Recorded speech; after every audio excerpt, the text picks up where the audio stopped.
It is the Anfield Wrap. After Liverpool batter Manchester City by 1-0, I've got Rob Gutmann, Phil Blundell, I've got Dan Austin, and I've got Paul Johnson with me. Dan Austin, what about that then? It was brilliant, wasn't it? From start to finish, Liverpool were totally different from what they've been at the start of the season. Felt like they believed in themselves, felt like they were backing one another up, felt like they were making really sensible decisions for the whole of the 90 minutes. And the crowd, I thought was brilliant. I just really enjoyed being there, and I've predominantly enjoyed going to match this season. And, you know, seeing everyone and having the football back and having it be the fabric of your social life and all that sort of stuff. But the atmospheres haven't been great. I would never sort of like slate people because it is hard when the team's not playing very well. And also, we are in the crowd. When we say we like the crowd, we're in it. We're part of it. I'm including myself in there. But yesterday felt like a sort of, I don't want to use the word turning point because that feels a bit dramatic and not necessarily true, but it just felt different in so many different ways, and all of them positive really. In that the crowd felt like they believed in the team again, and I think that's one thing that I've been a little bit frustrated about so far, is that obviously Liverpool have been playing really, really poorly for the majority of the games so far this season. But they're still the same men. They're still the same footballers that have done all the brilliant things, including very, very recently. So they hadn't just a few of them hadn't just become really bad footballers over the course of the summer. They hadn't become, you know, a terrible team over the summer. And it felt a bit like it was getting a little bit kind of nasty at points with certain players in certain games.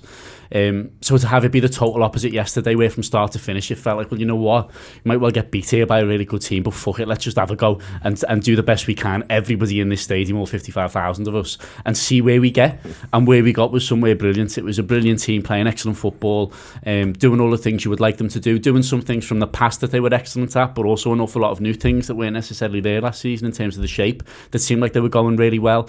And it really did feel like a combination of team feeding off crowd and crowd feeding off team, and that to me is just the perfect match day going experience. I had a great time, and it felt like everybody else did too. It felt like, Paul, there was just building blocks all the way through the performance. It was one of them where there's been a lot of games recently where I think we've played and it certainly seemed like time is the enemy, whereas that was a game where time was on our side, and it felt like every 5 minutes everyone believed that bit more. Us, them, you know, that's one of the things. And every 5 minutes where pretty much no one did anything daft also added to that. You know, nothing daft here for the next 10 boys, and then there was nothing daft for the next 10, and that helped massively. That was a huge, one of the biggest positives to come from it. There was, you can't, you know, you could probably go through and maybe a couple of things that you think was a genuine mistake, but from what we'd seen so far this season, to see that yesterday was so refreshing, because it was literally players getting back to basics, but also not just at basic. They were playing at 8s and 9s out of 10, where they've been playing at sort of 5s and 6s and making these awful errors as well. So it was that, and I think as well, when you're at the game, I don't know, and especially the way you said, Dan, the way it was the atmosphere was great. I need to get home and have a little look at it again, because you get so involved in it. It felt like the first half, I thought we started really, really well, and then apart from maybe 10 minute spell where City had a couple of chances just before half time, they were great. They were great 32 to 42 City, exactly. That sort of period. And it was almost, I was thinking, you know, actually just get in here. And I was laughing with Phil coming in, because obviously we almost made another error, didn't we, on 45 that, you know, potentially could have given it a chance to City. But like you said, it was building blocks, and then to come out second half, you never ever felt that. It was a really good game of football. You know, great game. You're watching it knowing that City could hurt you at any point, but also we started creating chances, we started looking more threatening, and the crowd got up, etc. So looking at it, you know, again when I got home, it was nice to see that, you know, what I felt in the ground, it was reciprocated on the pitch.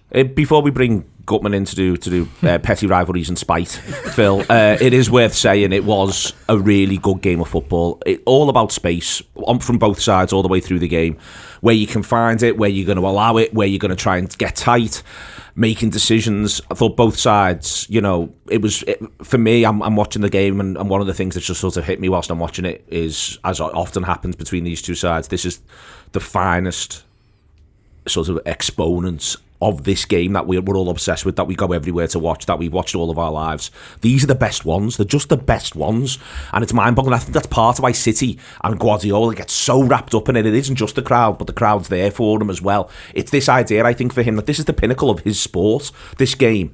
And I think you got to see that from both sides. Yeah, it feels like he's sort of coming to Anfield to try and complete football in a way, and he's not being able to do it yet, like a Guardiola team, bar the obvious game that doesn't really count. Doesn't count. And in all honesty, I actually think one of the worst things they've probably ever done was win that game of football without anyone in Anfield, because it's now it must be playing on the mind more that they've gone, well, we can do it when there's no one here, but then you put 55,000 people in the ground and our heads go and his head goes and everything works that way. But it is like it's the pinnacle of everything for him, and it means so much to him, and his head just he's spanned. Like, I watching that yesterday, it felt like he just watched Brighton and went, Brighton were good the other week, weren't they? And that's why he's gone in with a back three and a box midfield and high wingers and stuff. And that felt a bit mad to me, that was his approach, when he could have just gone, I've got some amazing footballers here at Manchester City, why don't I just play like Manchester City play? And it's like the whole thing is just in his head and doesn't really help him. But these are two of the best teams. There's 30 excellent players, isn't there, really? We can just say 11 or 22 or whatever, but there's way more than that when you take into consideration everybody and the subs that come on and the subs that didn't come on, the players that aren't in squads. Two of the best managers. It's an incredible, it feels like when, I mean, remember sort of 10, 15 years ago when Barcelona and Real Madrid used to play, they were playing every 5 minutes. I think they played 4 Clásicos in about 12 days at one point, and you were watching it and you were like, this is amazing. These two teams are unbelievable. The tactics are incredible. The football's incredible. Everything about them is just incredible. And that's the position we're in now with these two teams. And all right, we've stuttered to start the season. And that's one of the things that was great about yesterday, is that you're able to look at it and go, no, right, hang on. We are still good, because it was about being good. We weren't lucky. We weren't fortunate in any way, shape or form. We worked for it. We tactically set up correctly. The footballers played brilliantly well. And everything about it was just right. The more things change, the more things stay the same. This is one of my takeaways from it. The game itself really reminded me of football matches between 2005, 2010, between Liverpool, Chelsea, Manchester United, when these sides play each other. You know, there was aspects of the winner that was very Fernando Torres, or very Owen under Houllier, or very Ian Rush. And this is the really weird thing. You know, Liverpool end up with something that looks like a 4-4-2, Rob. Like, you're watching the peak of the sport, but it genuinely reminded me of the peaks of the sport as we've seen gone back, in terms of even the speed it's played at. Yeah, it's now played unbelievably quickly. Yeah, it's technically unreal. But the ebb and flow was just classic football in the whole game, and it was a pleasure to be there. Yeah, we were saying at half-time when we were breathless. We go, this has been a hell of a game of football. Which one of you just said we really wanted half-time to come quite quickly? I did. It was him, but I did as well. I agree completely. I did. I thought we'd been the better team in the first half, but I really wanted it to come quickly. Because I thought, if we're to win this, we need to win it in a window. In the time we do score it, I think we scored it 5 minutes earlier.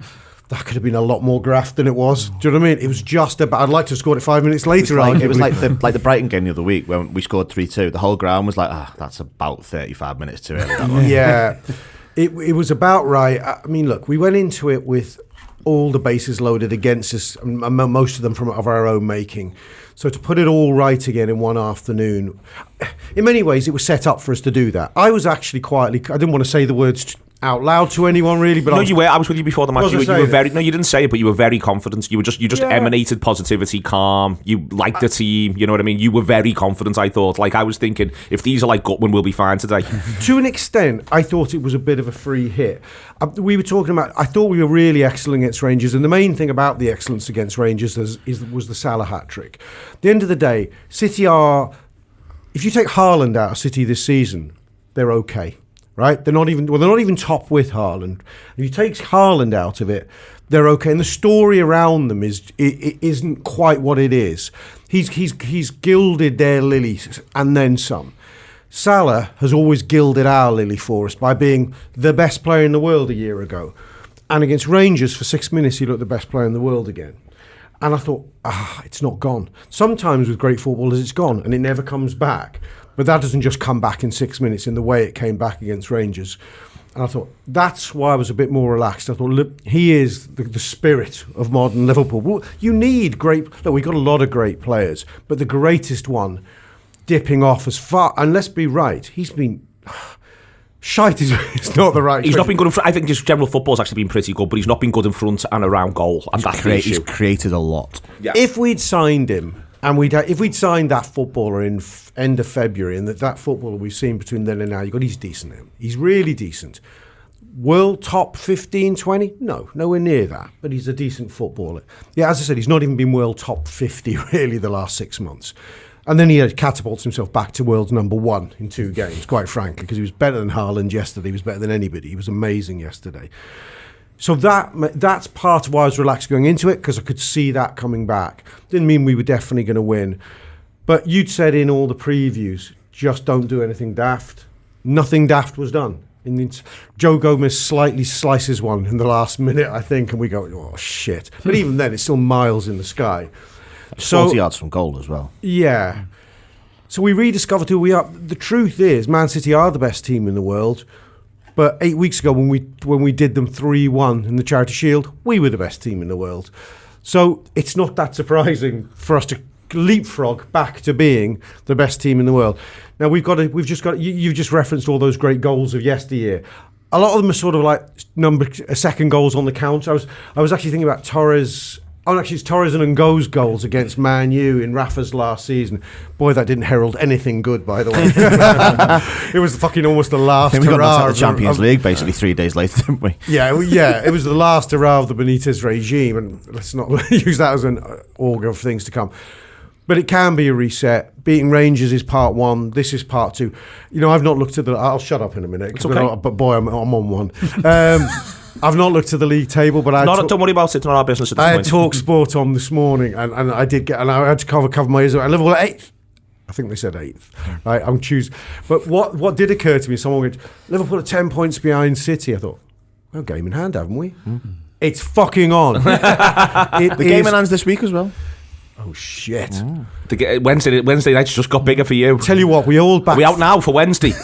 we had just over a third of the season to haul back 14 with 2 games in hand. I'll take 2/3 of a season of that, or more maybe, with 10 points in a game in hand. It's on. I promised everyone we'd be sober as judges on this show, win, lose or draw, and now we're here. Gutmann's just talking up the title challenge despite the fact we've won 3 games all season. What I'm really juiced to is there's only 8 games till the break now as well, and two of them could be it's 5 league games. Well, it's Derby County and possibly a dead rubber in Napoli. I'd like to think that's it. If that's not a dead rubber, we've got a problem. 6 games that count. They are better than Manchester City, the best team in the world. 6 games, six games, and hardly any players left. But it's going to be fun, isn't it? Or interesting anyway. It is going to be. I mean, we'll come on to the players in terms of who's left and who's gone, who we're going to miss, Phil. But I'll come back around to you on the main fella first and foremost. It's another incredible goal in a massive game. I think this is part of the thing that needs to be said about him, that he is a scorer of great goals, but he is also a scorer of great goals in great games, and that is quite rare, really, when you stop to think about it. The save from the previous effort's tremendous. He was just involved, dangerous. Towards the end of the game, he was organising the pressing attack. You could see him talking to everyone all the way through. For me, it's interesting the way Rob's framed it there, that, about him sort of reclaiming his own greatness, because for me yesterday, that's he was already obviously a Liverpool great, but for me yesterday, that is the performance of a Liverpool great, if you know what I mean. Yeah, like great players have performances where they can hang the hat on and go, remember how good I was that day. He's able to do that about yesterday. He was absolutely phenomenal. The goal thing, the interesting thing about the goal, I think, is that he learns from the one that Edison saves, because the finish is just completely different. The first one, he's tried to put it in the corner. The second one, he lifts it. Like, I also found it quite interesting that when Nunes went through towards the end, he tried to lift it as well. Like, they'd both gone, hang on, this is how you get past them, because Nunes does it in the Community Shield as well, doesn't he? So I thought that was quite interesting, the fact that they're working things out on the pitch in real time and reacting to it. But his intensity was fantastic. The way he kept defenders occupied, he was sort of playing through the middle, but I don't think he was quite playing through the middle. He sort of had license to roam. Like, first half, he was popping up on the left, which isn't something you ever really see about him at all. He pulls left. There was one, I think Jota is out there as well and tries to get the ball over, but doesn't quite get it over. There's the Elliott, where Elliott's sort of caught in 2 minds about, wasn't really sure what to do, but he's sort of left channel again, and he was very different. He was noticeably much closer to the goal, which is what we've been talking about for quite a while now, and it was nice to see, and it was just he was excellent, wasn't he? His intensity was there. His awareness of where everyone was. The runs were clever. Like the first 1-on-1, the run is just exceptional. The way he pulls off. I think it was it Ake? I think he pulls off someone and he's just suddenly in 15 yards of space and you're not catching him, are you? The only thing is, could he pass to Jota? Yeah. But at the same time, Mohamed Salah's not. He shouldn't be. Jota wouldn't pass to him. Yeah, the thing is, no one at the time is shouting pass. Yeah. I refuse to believe anybody sees Mohamed Salah in that position and is like, I think you should pass there, mate. Everyone's like, go on, put it in. So it feels a bit one of those retrospective things that you look such a chump, by the way, if you blow that squared pass. Yes, you've seen them blown many a time by footballers. There's loads of people who they pass the ball and they're like, why didn't you just shoot? I've seen it with Liverpool players this season. Yeah. There was a Nunes one at Rangers the other night, the first half. I think it was 1-1 at the time, and he squares it, and everyone's like, why didn't you just shoot? And yesterday, yesterday it's the other way around. It's just, you when something bad happens, you want to see the thing that didn't happen. Of course, yeah. So the goal was pure magic, sort of from start to finish, and every individual moment of it's a thrill.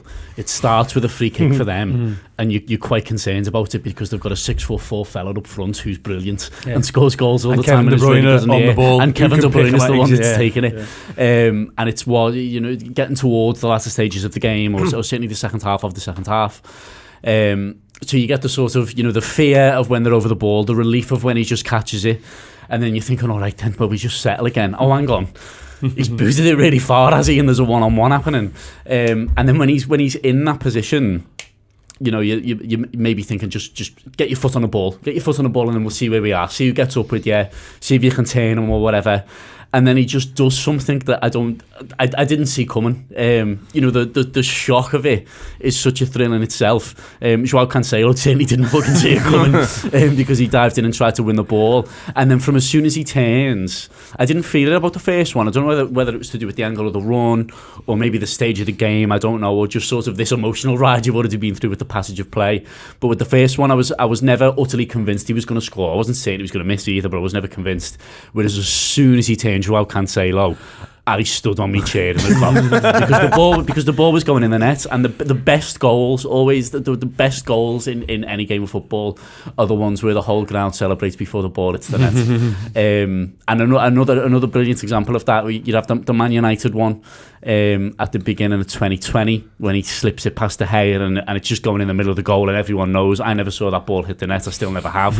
But it's one of my favourite goals. There's also the one that he scored against Alisson for Roma when he lifted it over him from 20-25 yards out or whatever it was. These are the best kinds of goal, I think, where people don't see it actually go in the goal because you're already going crackers over it. So every moment of it's a thrill, and he's the perfect footballer for those goals because he's got the skill and the technique to pull it off, and also the composure as well, because having missed the first one, I know everyone's saying that he learned from it and stuff, and that's absolutely correct, but most other footballers I think would probably be more nervous doing the second one because you think, well, he fucking saved the other one. I've got to be absolutely perfect with this finish. And if you try and be utterly perfect with a finish, you can often just put it wide because you're trying to find that tiny portion of the corner that the goalkeeper cannot possibly get to. So for him to have that skill and character in that moment, I think is amazing. This week watching Liverpool's been fantastic, but this week watching Mohamed Salah play football's been amazing. I loved what he said afterwards about it. Did you see his interview? No. It was a good interview.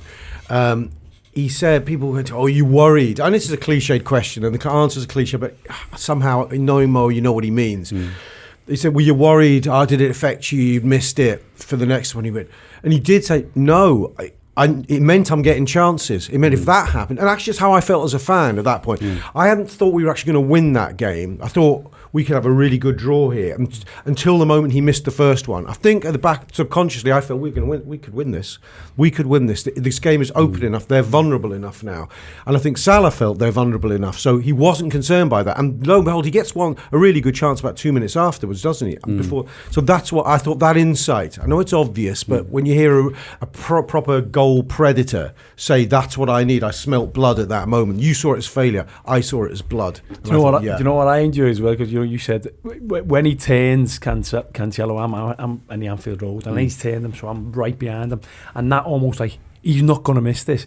Have you seen the clip from the camera? Guardiola, and Guardiola drops to his knees as he turns, Robert's brilliant. Oh, he's on literally, basically. so it's from the main Send stand. it me. Classic Guardiola on his knees, heads in hands. Almost at Anfield. As he turns Cancelo, not as he's a pro, as he turns Cancelo, he literally drops to his knees, because it's almost like you said there, Dan. He knows that Mo's going to put this in the back of the net. It's brilliant. It's absolutely brilliant. Wow. Yeah. And again, as you say there, Dan, to see Mo back to his full, like what we expect from Mo is brilliant. And I think, like, as you said about going into the game yesterday, you think if you've got Mo firing like that, then these next run of games and can be the little catalyst to push you further up. Just on that, in the wider context, what we were saying before about the crowd, the great thing about the one he misses, the goalkeeper's getting treatment. It should have been a corner, and by the way, that if they'd have scored from that, if that had been given, you'd be absolutely livid, because it should have been a corner at the other end, and it comes from the same passage of play. But everyone sang his name afterwards, and there was an element to that as well. And he just stood there, and I thought it was dead interesting, but he was just standing there looking. Like, I think in his own mind, he was going, "This is what I'm going to do next time. There's going to be a next time, and this is what I'm going to do next time."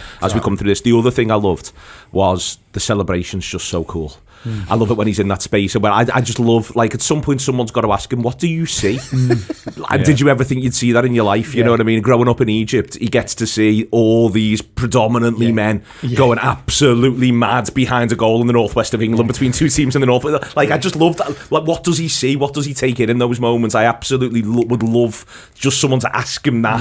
Almost like a barbarian horde. Yeah, he stares right at it. They're not going to kill you. He loves looking at it. All his great goals, he does that. Yeah. You know, the Chelsea one that he scores from 30 yards or whatever, puts in the top corner, the and he does the sort of yoga move. He's still just standing and looking. The one at Southampton where he rips his top off and just looks back at us all like, I'm looking at you, but have you fucking seen me?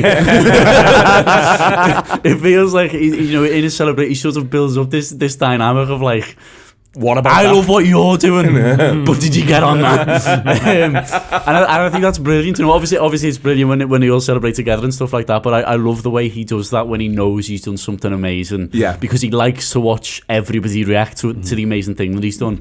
And I've made the point a few times this season about like all of us often feeling really knackered going the match and stuff because of last season, and I think that they've felt the same, because in the grand scheme of things, I don't think that the way emotionally footballers experience football is that different to what a fan that goes everywhere experiences as well. Because yes, they're the ones actually kicking the ball, and they're the ones that are physically knackered at the end of the day and stuff. But they still feel either devastated or elated at the end of a game of football, and at the end of a pattern of a game of football. So I think a lot of the reason Liverpool have not started very well this season is that they're knackered in a very similar way to what we are off the course of all of the matches last season. But that works both ways, in that when they come to the end of their careers or the end of their lives, the things that they will look back on as the biggest moments of their lives, the things that they want to remember, sort of the sensations of, are the same things that we want to remember the sensations of, and him doing this is the prime example of that to me. This is sort of his way of being like, I'll remember the goal, I'll remember the bit where it lifted over Edison or scored whatever, but I really want to remember this. Yeah, that's what I think as well. That's what I think he's doing. Really still, and I'm going to make this a memory in the same way that a lot of the things that I will remember as the happiest I've ever been are bits where Mohamed Salah kicked the ball in the net, and he's obviously a totally fucking different person and well more successful than me, but we'll both, when we're grey and old, remember the same things, the same moments, just he stood on the pitch looking at me and everyone else, whereas I'm looking at him kicking in the goal. And I think that's really powerful and great. I think there's also an aspect of the modern footballer. I think he knows damn well how iconic he looks when he's doing that kind of thing. I think he's still being Mohamed. There's two parts of being Mohamed Salah, having emerged into the body and the personality he's become. There is to put in doing the thing he does, dribbling around people and scoring the goal, but it is also the thing he's doing. It is part of his performance. That I know it's natural in some senses, but in other senses, he reminds me of Cantona, who was probably the first I can remember who just did that. I'm going to stick my chest out in a bit more of a cartoon way. Cantona did it. But I think it's part of it. I think he knows what he's doing. I don't think he's not lost in the moment, because I'm not saying he sits at home and practices in front of the mirror exactly, but he is aware that the project of being Mohamed Salah involves everything. And that's absolutely wonderful. No, he's a fucking rock star. Yeah, it's like that's Beyonce. what I mean. Yeah, he's a rock star. No, I've said that. I always remember going right the way back to the pre-season tour in 2018 that I was on, and he was just warming up. And when he was getting ready to come on in the United States, it was like Beyonce was coming on. The reaction of everyone to him, and I'm bang into it. Like I am in favour of him being Beyonce. Mums and nans that don't like football love Mohamed Salah. because he kicks the ball in the goal and he smiles an awful lot, and he seems really cool and really nice. Yeah. And he's probably genuinely one of the most popular people in the world. If you tallied it up somehow, I don't know how you get the data, but he probably is. Yeah, he feels there's a responsibility to be iconic after scoring a goal, to look fantastic after scoring. He knows that's part of his responsibility to his wider package, and that's cool as fuck. best player you've ever seen play for Liverpool? I'm going to ask each of you that. You ask me on a morning after he's just Yeah, that's the point. That's the goal. point. No, but but I can't think of any better. So he will deal on that. So level with Kenny. What I mean, he's as good as peak Kenny, peak John Barnes. Suarez is a different conversation. So joint best. Yeah, joint best. Okay. Yeah. Best player you've ever seen play for Liverpool? Yes, unquestionably. He's the most joy, the most thrill. He's given me the most. He's scored the most ratio-wise. Just by far the best. Paul? I'd say yes, but I mean, and I think sometimes to be there and watch Luis Suarez play football sometimes was incredible because the things he did on the pitch. However, I'm with you, Dan, because I think he's given me that joy, because Suarez was great, but then Mo scored goals that's won us trophies and got us to where we are now. So yeah, I'm going to say Mo. I think he's behind Suarez, but it's very close. But in the grand, I mean, what I'm saying, this is 5 years. I Suarez agree completely. But Suarez also played with Ali Sissoko and Joe Allen, and some footballers who wouldn't get into Liverpool's 25-man Premier League squad were playing 30 games a season, and we nearly won the league. Like it's different. It's different measures. I think he's the best Liverpool player of the last 10 years. Notwithstanding a cameo season from Luis Suarez. I think that's fair to say that in the wider scheme of things, because this is a whole other show. We should do a show like this again. Someone used to host something called The Greatest and didn't want to do it anymore. That was good, though. It was a good show, wasn't it? There's only so often you can agree that Luis Suarez had the greatest 6 months in Liverpool. Just to point out, they're both they're amazing football. Yeah. It's a pleasure to have a choice between those two footballers. The reason why he fucked the Greatest off was it just wasn't getting the attention from the awards committees that he faced.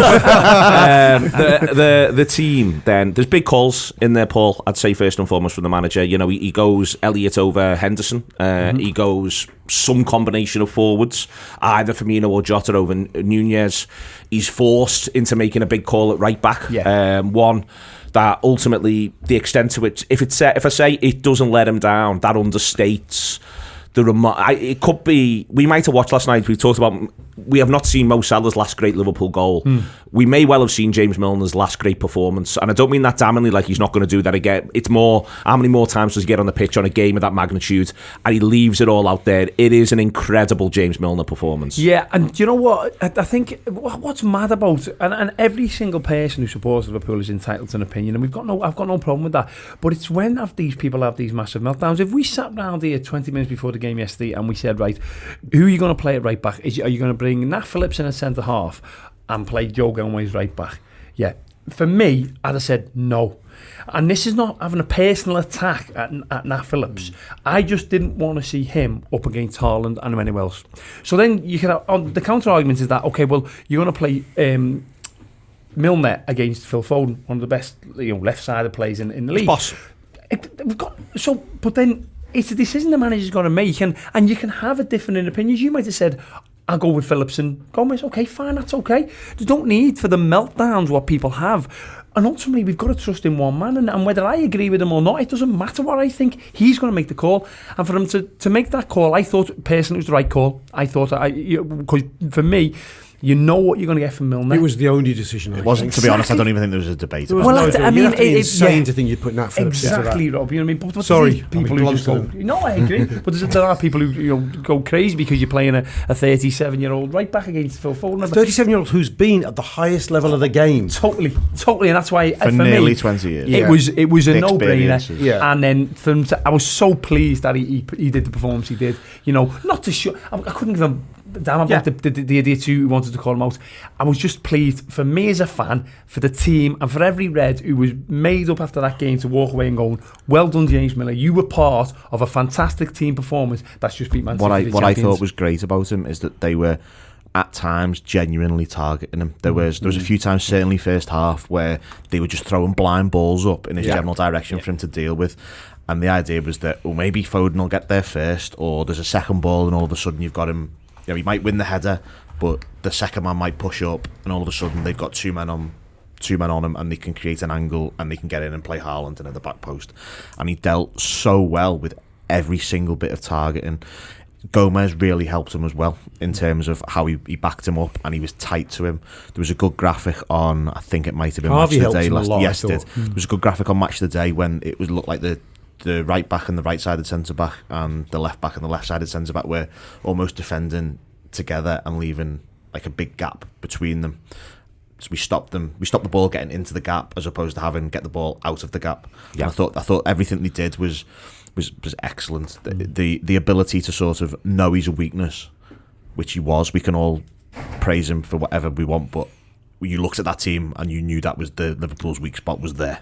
We all knew that. It's not being unfair on anyone. It's not criticism. It's just a statement of fact, really, isn't it? That was where Liverpool were weak. Yeah, that was where Liverpool were weak. That was where they were going to target, where they should target, and how we handled it, and we handled it brilliantly. I thought he was superb. His positioning all day long was pristine for the vast majority of the game. He's playing against a player that's not just superb, but has been in utterly excellent form because of how obviously superb Haaland has been. People haven't mentioned Foden as much, but he's most certainly gone up a notch so far this season from what was already an excellent player. The fact that obviously Liverpool have really struggled in the majority of games so far this season, and in the grand scheme of things everyone's played quite poorly, but an awful lot of people pick sort of favourites to say really terrible things about, but also to declare off finished, as though over the course of a summer they've just become unable to kick a ball or have lost all sense of any fitness or stamina that they may have had. And I think Milner, there are probably 5 or 6 players that people have said that about, but Milner more than anybody, just sheerly on the basis of his age, not on the basis of his performances, because it's not like he's been playing and has been unable to run. If he's playing and was unable to run in some of these games, then you might go, all right, yeah, if he can't run anymore, then sound. But people picked him out as finished.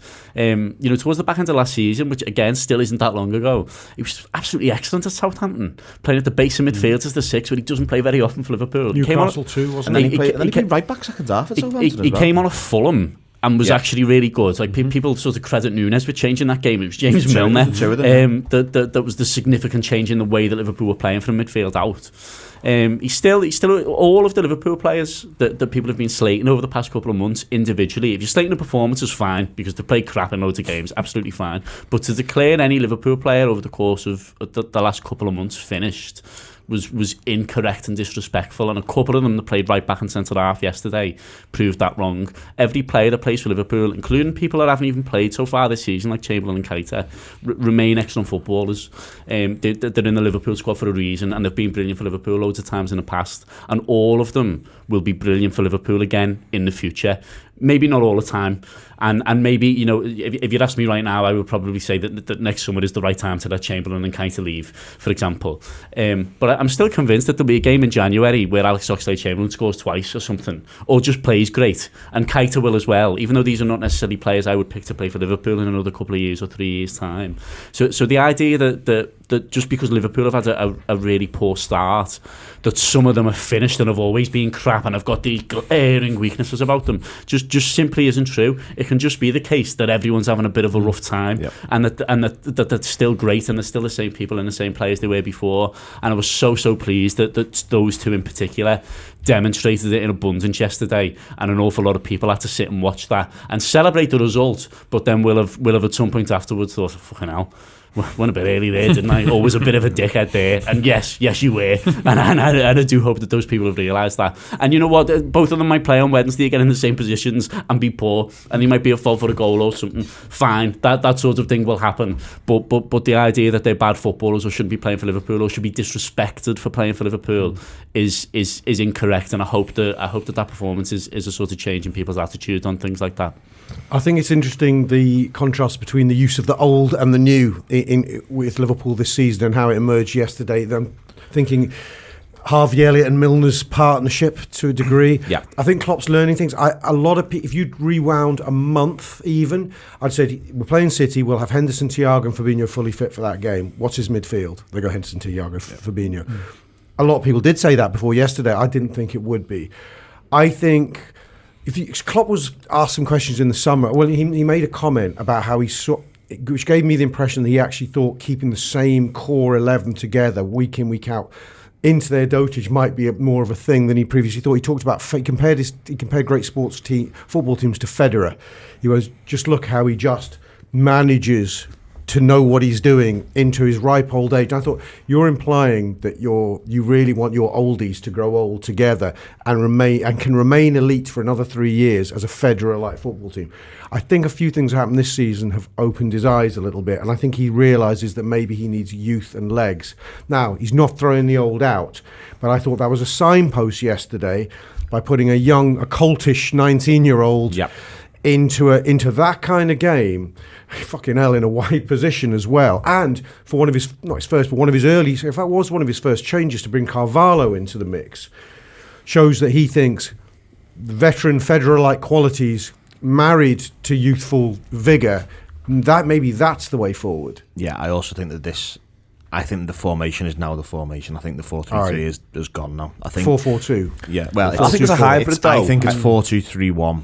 I think it's 4-2-3-1. You can say it's 4-4-2, but there's no way that Mohamed Salah's playing on the same level when he plays wide right as Fabinho and Thiago. Is that it's a two? It's a two-man midfield, and then it's a striker, and then it's three people buzzing about. And in fairness, whoever's playing up front quite often drifts wide. You've seen it with Nunes when he's done it. You've seen it with Salah as well. You saw it yesterday. That to me, and it looks like it's probably a better use of the players we've got as well, because I remember the first day of the season we play Fulham away and he starts Thiago Henderson and Fabinho and it just doesn't look like a midfield to play against Fulham because it's not got the sort of the fourth man you need to help you with the other three attackers. Whereas this one, it feels like it's the best use of the players we've got. I think it's a formation that suits Firmino a lot more because he can play as sort of slightly withdrawn. And he's got three men in front of him. That really helps him. I think he's really struggled this season with only having sort of a man either side him, and he's got no pace to go in behind, and it just makes the whole thing easier to defend against. But when he's got sort of Nunes or Salah or Jota in front of him, he gets more space on the ball, he gets more people to pass the ball to, he gets more space for them to be in, and that's much more beneficial to him. But even the midfields like Elliott, I thought looked far more comfortable playing slightly further forward, linking with the attackers, as opposed to sort of being a third midfielder who really had to be thinking about the defensive work, which is not something that's natural to him and not something that he's had as a part of his game for, the first sort of 3 years of being a professional footballer at this level, and even his youth career before that, because I'm pretty sure watching Harvey Elliott play for Fulham under 15s was be like watching it like Haaland style alien, because he must have just been so much better than anybody else at his age level that he mustn't have just had to do anything really, just had to go and play football. And now he's got to come in, he's got to think about what he's doing. When he's further forward, he's linking up with people, it's a lot easier for him. But then defensively, he only has to think about his fullback. Exactly. But there's also other players, like I think Chamberlain would fit in that front four quite well. I think Keita would fit in the two. I think Curtis Jones can probably do both. I think there might be, with the injuries, there might be a bit of Curtis Jones left side, which is totally what you saw a lot of him when he was. There'll be some Chamberlain left side 19. As well. There could be. It depends how long Jota and Diaz are both out for. He's going to run out of time, I think, Chamberlain. Yeah, possibly. But there's going to be someone. There's a vacancy on that left now for the next few weeks, and someone's going to have to fill it. And maybe it's Carvalho. It could well be Carvalho in there as well. Paul, in general, the defensive work, we've mentioned Milner there. Dan's mentioned Gomez. Thought Virgil's best game of the season by some distance. Back at it, having Robertson back made a difference. The goalkeeper's been mentioned in terms of his offensive play, but also just in general a sense of calm. But they defended as a team, and that's the key thing as well, because the way they play, it's all about creating space the whole time. Everyone pitched in, and everyone pitched in brilliantly. Everyone's mentioned different players and systems. I think it was just seemed to be one of those games where everything that Klopp wanted and we wanted as fans, we got. So the system they played, as you say there, Rob, there was Milner is not going to get forward as much as Trent. Well, that's obviously the given, but he still managed to get forward a couple of times in the first half. But you've got Elliott then, who I think does look more free, because he's not going to be worried that if I go too far forward and Trent's gone past me, are we going to be exposed there? So it just seemed that in all positions, we worked together. They had each other's backs as well, didn't he? There was so many times, you felt that, if the game wasn't going in a certain way, it'd look at, there's been some arguments at Man United. We go back to the, Milner and Van Dijk having made with each other. It didn't seem like that yesterday. It seemed like it was a collective, and also we mentioned it seemed that from the crowd as well, we were together with them. And then when you see Virgil then come in and perform as he did, I mean, it was the headed clearance from in the last maybe 5 minutes is Virgil at his best. He sees the danger, but for him there, it's a tap in for Haaland. It was lovely to see because obviously we as a centre half, they like to get that one in. It's great when and Joe Gomez as well. I think what Gomez needs to do now, and Virgin, and probably all of us, the big thing is this consistency, and we mightn't get that same level on Wednesday against West Ham, but definitely a bit more of a consistent level. Joe Gomez was fantastic, and if he can do that again and Virgil can replicate that, then we should be okay. Yeah, I thought Virgil was great. You and I had a conversation in the pub with Ale on us about I was standing up for Virgil. I was saying I think of what I said. I can't remember exactly what I said, but I think you made some big shouts. But that's like I know. But I sort of felt of all the problems we've had this season, despite the fact that he has, you pointed out he'd given away a pen or two. He hasn't been the problem. I think everything going wrong around him doesn't make anyone look good, especially a defender who's going to be there at the scene of the crime. But he was so composed yesterday. And, it was a reminder that him and Gomez is a partnership, It's not a new thing, this. They won us a league together.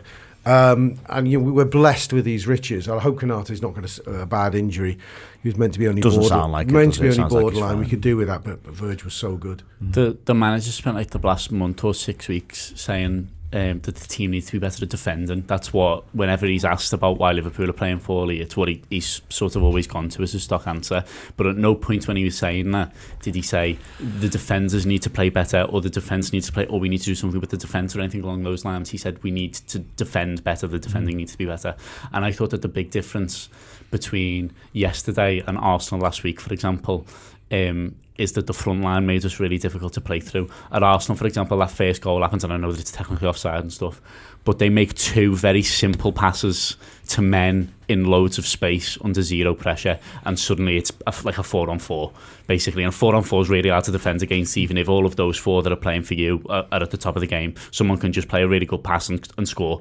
This time, though, the intensity from those front four, if we're calling them that, and from the two centre midfielders was so much better. And obviously all of the defenders and the goalkeeper played brilliantly, but their lives were made much easier by the fact that everybody in front of them was on it and was restricting space, as you were saying, but was tracking runners.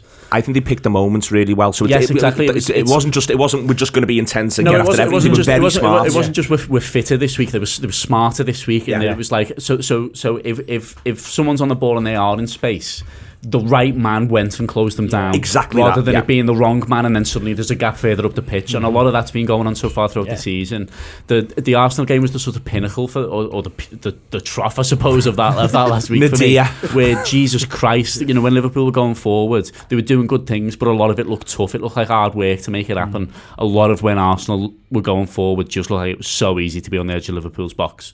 And that was everybody in front of the defence's fault. Everybody that was on the pitch at any point, including a couple of them that even Diaz played quite well before he went off. It was still his fault, as a collective. Whereas this time it was everybody's collective, fortitude and smartness and strength that they were stopping the ball getting into Haaland. The week before that as well, the amount of times that Brighton just played a very simple ball down the middle of the pitch for Danny Welbeck to hold up or try and spin someone, and suddenly it's like, well, Trossard's in. How's that happened? And Liverpool was so much better as a collective defensively yesterday from the very front, so that Manchester City just couldn't move up the pitch. And there were tactically things that they did where they made themselves an awful lot less effective as well. So that's a part of it. But Liverpool were just so much smarter, so much more intense, and as we said a number of times, just backed each other up loads more and believed in themselves as a unit. And that now has to be. It would be foolish to sort of think that this now means that Liverpool are just brilliant and are just going to start winning every week again. Absolutely. But that idea of them all defending collectively and smartly has to be the foundation for everything that they do from now on. I thought the key was the centre mids. If you look against Arsenal, the kind of goals we're conceding on the counter there, you've basically got runners into the half space, and forwards pushed up against the centre halves, so we're totally outnumbered. The centre mids were in a tight box with our centre backs in the half space. There is, and that was necessity being the mother of invention there, because you left that space open for City's type of attacking and the way they flood forward. You'd have been 3-0 down within 10-15 minutes. So we were still able to maintain our line to a degree, but that four stuck together the whole time. That enabled us to catch them in a mesh every time. And if you looked at when we got the ball out of that, we then seemed to play most of our forwards then in the other half space. They were all in the 10 position, more or less. Well, I suppose that's what happens in a 4-2-3-1 or a 4-2-1-3 or whatever you want to call it. Just saying numbers there. Just saying numbers. Man, the manager getting himself sent off. For me, Phil, it feels a little bit like a culmination. And listen, he himself said, "Listen, I was out of order after the match." Do? He absolutely goes berserk at the linesman in the fourth official. Gets sent off, flips in the middle finger, and then he flips in the middle finger. I thought I saw that. Yeah. He was right in the linesman's face as the game was going on, and the linesman was running. He ran alongside him and was millimetres from his face. Oh right, okay. It was a warranted sending. Yes, it was a warranted sending off, and he cops for it. But the thing I think about it, and the thing I think he should be discussing, or whoever does the next press conference, because it wouldn't surprise me if he sends Linders out if he's not going to take the game himself, because he's sent off and suspended for it. But the thing that should be discussed is that the fouls on Salah are mad.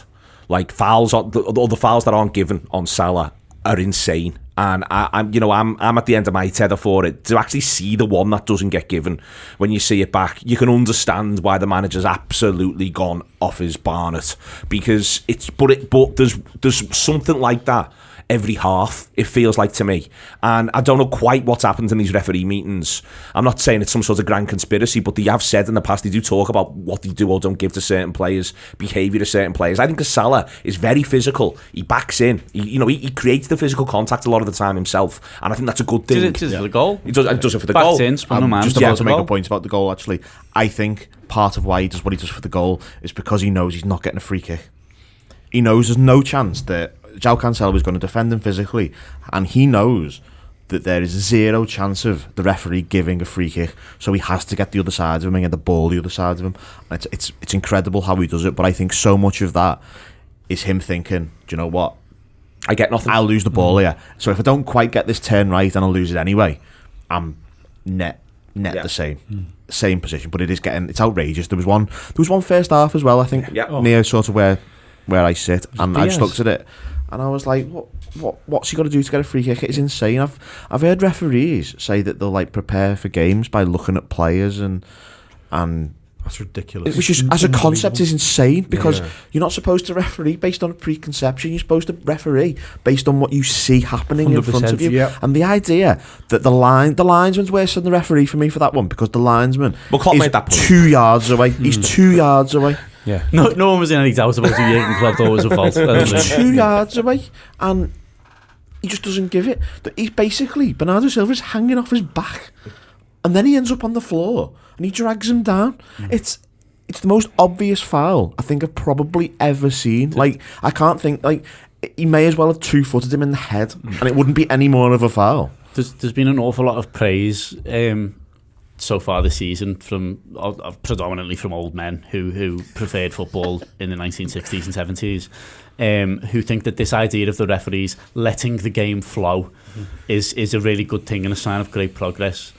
I don't understand the concept, and I'm not even particularly using this as an example, I'm just talking generally. I don't understand the concept of allowing blatant fouls to go unpunished as, well, the game's getting better. That makes fucking zero sense. Absolutely zero sense. It's in every game. Every game you see someone just get pulled back, and a referee just sort of shrugs his shoulders. It's like, but it's a foul. And if there was a lot of praise for yesterday saying, oh well, it's good that they let the game go and then VAR gave the foul.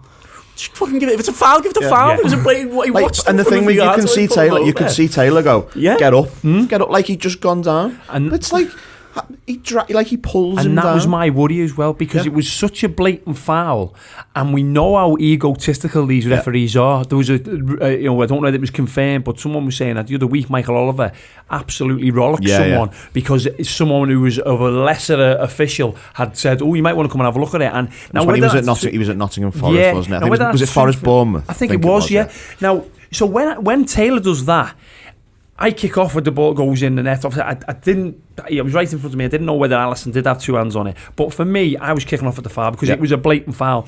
My worry was, Phil, was that the fella might say to him, and it comes up obviously on the screen, that VAR's looking at it. But my worry was that he was too egotistical that he'd just go, no. And that was my worry. So what you've just said there, Dan, give the foul in the first place. It's a blatant foul. Can I be devil's advocate on this one? The old man. I knew that. Easy, too obvious. I knew that card would be played, but I'm still Happy birthday, Phil. I'm still going to put my chin out. Go on. Right. When I saw it in real time, and when I've seen it back in real time, it's such a blur. Let's put it this way: I can see. Yeah, maybe that's what I thought. Anthony Taylor, and Guardiola said this, had set a template for so much goes free, right? I quite like the idea in the sense that in the modern in modern football we let borderline offsides go because we can always sort it out afterwards with VAR. I'm quite happy if we err on the side of letting shit go with the knowledge that if anything proper happens that we do have recourse. In a sense, that was the system working really well. So the recourse, Rob, just to clarify, the recourse has seen Jurgen Klopp sent off. No, but it has. It literally has. So, using this as an example, but I'm not even using it, like this particular foul, properly. It's loads of other stuff. But if we say then, for example, that Manchester City didn't score from that move, but did get a corner and then scored from that corner, then that would have meant that would have meant that a blatant foul was allowed to let go just because people don't want it to be blown up as much. What I don't know though is because no one's going to watch he let that game flow like a motherfucker. He definitely, the number of times I was in the first half in particular, I went, whoa, he's letting it go. In our favour, at least as much as in their favour. So if you're saying things like borderline things, then all right. But when there's a blatant foul, and in loads of other games, not involving Liverpool, there are loads of other games this season where blatant fouls just don't get given because of this sort of mantra that they've been told of you must let the game flow at any cost. The problem with letting borderline things go is that at some point you will miss blatant fouls. Like the Salah one on Bernardo, unless VAR then intervenes. But it's not. But how's VAR? Given the goal didn't give us a free kick. Didn't give us the free kick for the Salah one. And the manager's now sent off and has to watch it in the. I don't even think he can watch in the stand on Wednesday night. I think the manager basically has to watch. All right, he's allowed in the dressing room, and that's about it. Apparently, it's really. Yeah, I can't remember what it is exactly, but he's not allowed on the touchline. He should try and get a ticket. The friends and family system's a fucking nightmare. So that might not work. He's got a Liverpool postcode. Got one of the £9 ones. Yeah. In terms of denying that goal, by the way, there's three reasons to deny it. One, it was a corner. Well, yeah. It was absolutely 100% a corner. Two, there's the foul. And three, it is taken. Alisson definitely has the ball. If they were going to, I read somewhere that would have been given, that one. So it's just treble reason.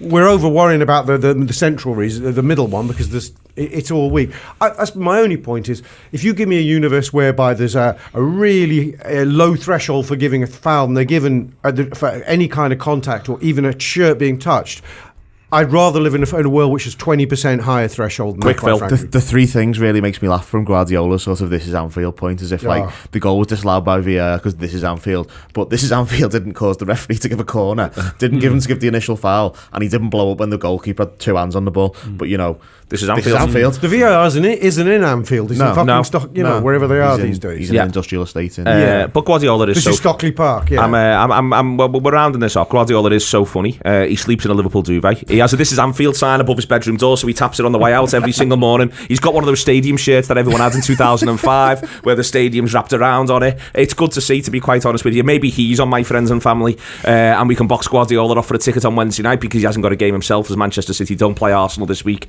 which is a bit of a shame at the moment. But if he wants to get boxed off, he knows where I am, and we'll see what we can do. Other thing, quickly, because I want to move on to other bits and pieces. It was very good to see Liverpool issue the statement that they issued around the chanting from the Manchester City supporters.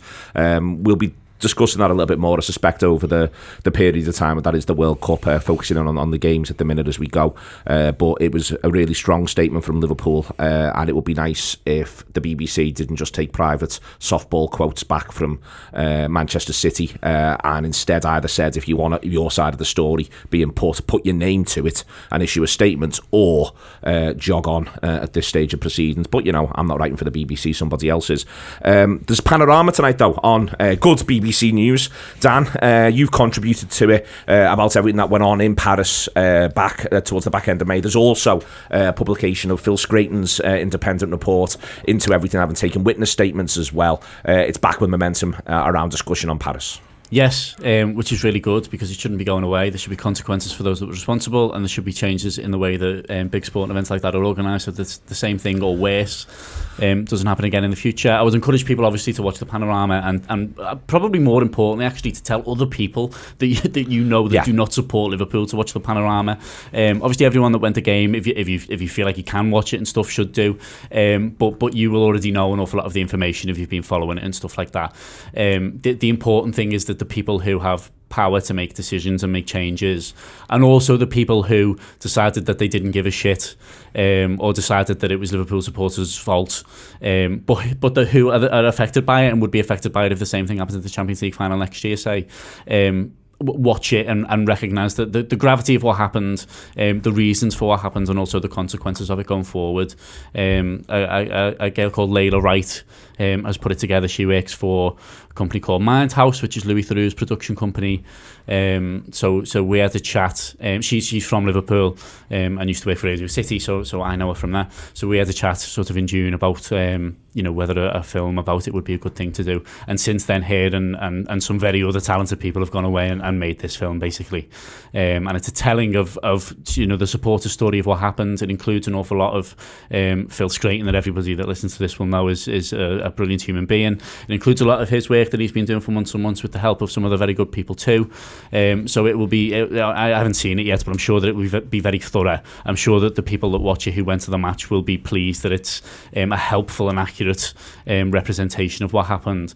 But also everybody needs to continue to work on it in order to make sure that there are consequences. There was a brilliant French Senate report that was done after their investigation. It was great. It exonerated everybody from a football supporting perspective. It put the blame in the right places, and then nothing really happened because the French government went sound and then just ignored it like it didn't happen. The UEFA panel investigation is going on in the background as well. I met with them the other week. A lot of other people in Liverpool met with them as well. Spirit Shankly did, Liverpool Football Club did. They were going to Madrid the week or the week after that to do the same thing with various people from Madrid. The people on that are really good and empathetic. They're good people, and I'm pretty sure that they'll do good work. But again, what UEFA do with that report is entirely up in the air. So people will need to put pressure on UEFA to do good things with that report when it comes out, whenever it is. I believe it will be the back end of November, but that could change. Basically, things are still happening in the background. This is now in the foreground, this programme, very much so, live on BBC One at 8 p.m. But things are going on, and if you can do things to help by watching things, reading things, sharing things, telling people to watch, share and read things, then you should do so, because it's really important. Okay. Do that. Next week on Saturday, we are in the Canes Brewery pub in the Baltic, in the Canes Brewery Village. The Canes Brewery pub to watch Nottingham Forest versus Liverpool. So there'll be a few of us there.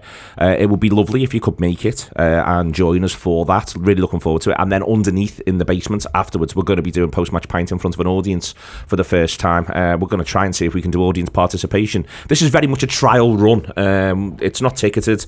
We're not charging anything for it. We're just having a little dipping our toe into the water. They're really good people down at the Canes Brewery pub. Got on really well with them, trying to sort of organise all of this and pull it together. We're all just seeing if this works. So it's very suck it and see. So if you want to be part of a grand experiment that might fail miserably, come to the Canes Brewery pub to see Nottingham Forest versus Liverpool, and then downstairs to do post-match pint. We're all in it together, and with a bit of luck, it will work. But if it doesn't, it's Forest away. We need to get back into a mentality of it's Forest away. That's the aim of all of this. Apologies if you're having issues with the app last night. Do download the app, but apologies if you're having issues with the app last night. There were different issues, but that's no consolation to you than the ones that there have been, is my reading of it. But anyway, hopefully not normal service will be resumed. Slightly better than normal service will be resumed. But we'll manage all of our expectations together and move forward very, very quickly then, because we've been going for a while. 8 minutes max we've got left. West Ham United come to Anfield. Rob Gutmann, pick me a team. Pick me a team. I was always going to come to you. I'm going to think on my feet here. I think it's very particularly useful in this phase where we're losing players to injuries again, that the 5 subs rule applies. So I can see certain people starting with a view to him having preordained them coming off on 60. Trent, who was a surprise inclusion yesterday, came on a sub, and I think he'll start against West Ham. Whether he'll be brought off for someone like James Milner on 60, just so he doesn't overexert, might be a thing. Similar could be said of Andy Robbo, who played his first start after his injury, and I expect him to start, and Tsimikas to possibly replace him at some point. Centre-backs, I think Konate, if he wasn't ready for that for yesterday's one, wouldn't be risked even if he was nearly ready, and Gomez and Van Dijk might just make the bench or something. Might make the bench, yeah, Virgil and Van Dijk. Midfield, I think my guess is he's going to want to stick with the formation despite depleted resources, and I think Fabinho stays in and Henderson comes in and Thiago goes to the bench.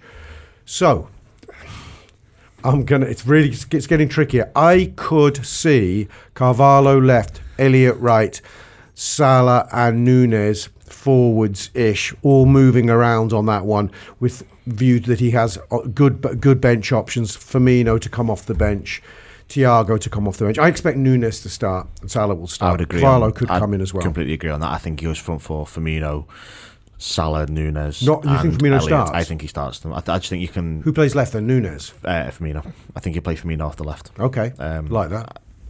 But there'll be a bit of Nunes out there as well, because I think one thing that Nunes has done is he pulls left in a. Well, yeah.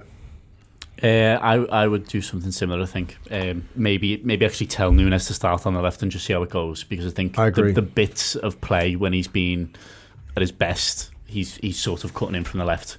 So just try it and see what happens, because we need someone to do it for the next few weeks. The only reason not to do it, I would say, is that West Ham have basically been playing 4 full-backs because they've got no centre-backs. So a 6'2" physical centre forward who can get in behind might be a really good idea to sort of exploit the fact that they're playing a left back and a right back at centre back.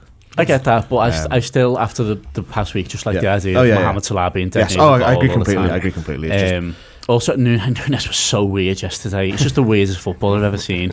There are points where I think he's really good, and then there are others where it looks like he's never played a game of football before. It's so strange. He's raw. He really wanted to score as well. I think that was in his head that he wanted the. But I'd play him. You know, there are a few other options at this stage, but he is doing some good things. So try and play him and tell him to do more of them. I suppose. Good coaching tip from Dan. I think I totally agree with what everyone's been said. I would definitely maybe go with Nunes on the left, just to obviously make sure we keep Mo more central. I think that's the probably the most correct thing to do. I think as well it'd just be nice. Whoever they pick, it just, a bit more of that consistency. We saw it yesterday where everyone was like an 8 or 9 out of 10. If we can have another game like that, then I think we should be absolutely fine against West Ham. There'll probably be something like he picks Henderson instead of Fabinho for this, and then Henderson and Fabinho on the weekend or something like that, because he's got 3 really to play those positions at the minute, hasn't he? And there's a lot of games very quickly. How many Thiago played on the bounce now? He didn't play at Rangers. Oh, did he not? Okay. So okay. And then we've got Ajax next midweek. But they'll all have to do a lot of games, so I think he might just change one per match and trust them all. That's what I think he might do. I think also the bench is significant, not just from the idea of getting them off, Rob, but I think also there's a chance that maybe Chamberlain might make the bench. It'd be nice to see him get a bit of time on the pitch. Minutes to Jones as well. Jones is really important, I think, in this as well. It'd be good to see Jones get on the pitch and go from there. We all feel very better about the world. Listen, thank you very much indeed, firstly, for sticking with us through this all the way through, and hopefully this may prove to be a turning point, but let's not get carried away. It is all about baby steps, and I promised you before this started we will be sober as judges. See you later.